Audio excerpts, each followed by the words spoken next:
Assalamualaikum warahmatullahi wabarakatuh.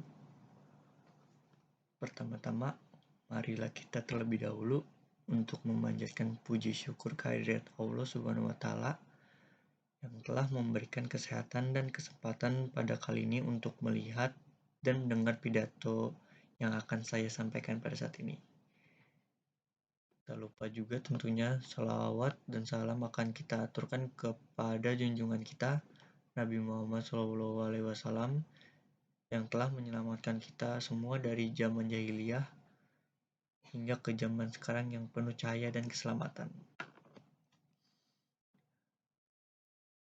Sebelumnya, saya akan memperkenalkan diri terlebih dahulu. Saya Topan.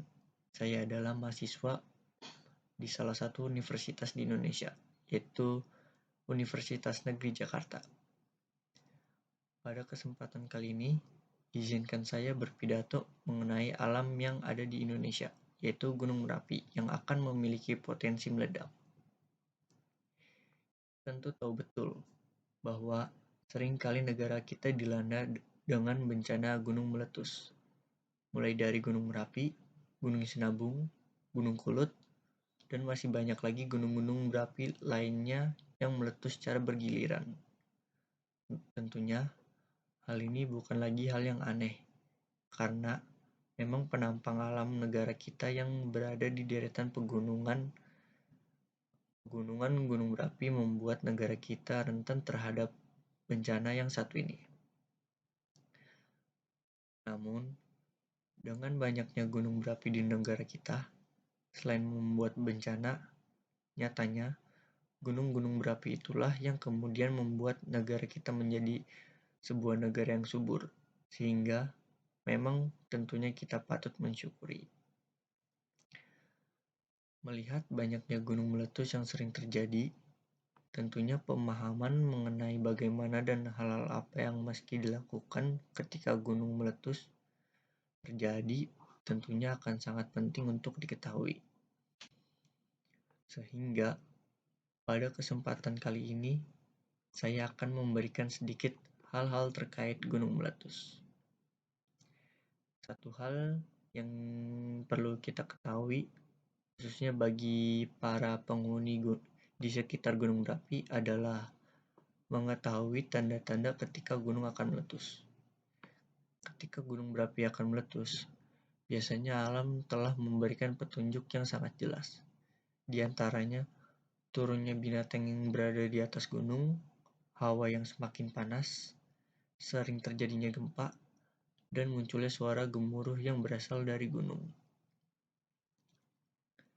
Jika ciri-ciri tersebut telah muncul, ada baiknya jika kita segera pindah atau mengevakuasi diri yang biasanya telah dikoordinasi oleh pihak-pihak terkait. Ketika gunung meletus tiba, maka tentunya kita tidak boleh berada di area gunung yang sedang meletus, karena memang tidak ada alat pengaman apapun yang dapat menyelamatkan kita dari ganasnya gunung meletus. Sehingga, jika memang telah mendapatkan perintah dari pemerintah mengungsi, sebaiknya kalian mengikutinya dengan tertib. Dan sebaiknya jangan kembali ke rumah ketika memang keadaan belum dikatakan aman. Ketika kita sedang mengungsi, ada baiknya untuk mengenal dan sedikit akan saya sampaikan bekal khusus untuk mengenal dan untuk mengenali hal-hal yang sekiranya penting. Jika memang memiliki keluarga di luar wilayah yang tidak terkena dampak bencana, ada baiknya Anda menginap di tempatnya selama bencana terjadi. Langkah konkret dalam kesiapsiagaan terhadap letusan gunung berapi antara lain adalah: yang pertama, mengenali tanda-tanda bencana, karakter gunung, dan ancaman-ancamannya. Kedua, membuat peta ancaman, mengenali daerah ancaman dan daerah aman. Ketiga, membuat sistem peringatan dini. Keempat, mengembangkan radio komunitas untuk penyebarluasan informasi status gunung berapi. Kelima, mencermati dan memahami peta kawasan rawan gunung api yang diterbitkan oleh instansi berwenang. Keenam, membuat perencanaan penanganan bencana, mempersiapkan jalur dan tempat pengungsian yang sudah siap dengan bahan kebutuhan dasar, seperti air, jamban, makanan, dan pertolongan pertama jika diperlukan. Ketujuh, mempersiapkan kebutuhan dasar dan dokumen penting. 8. Memantau informasi yang diberikan oleh pos pengamatan gunung api yang sudah dikoordinasi oleh Direktorat Vulkanologi dan Mitigasi Bencana Geologi. Pos pengamanan gunung api biasanya mengkomunikasikan perkembangan status gunung api lewat radio komunikasi.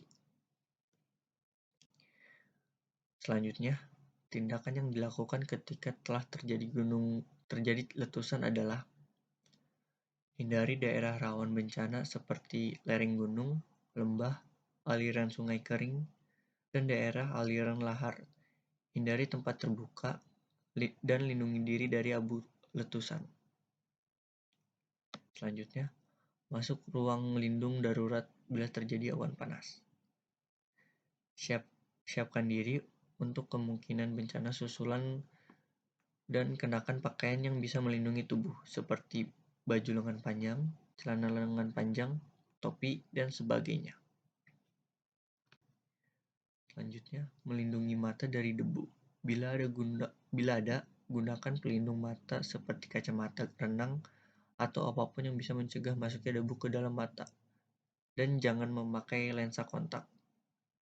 Selanjutnya, pakai masker atau kain untuk menutup mulut dan hidung. Saat turunnya abu gunung, usahakan untuk menutup wajah dengan kedua belah tangan.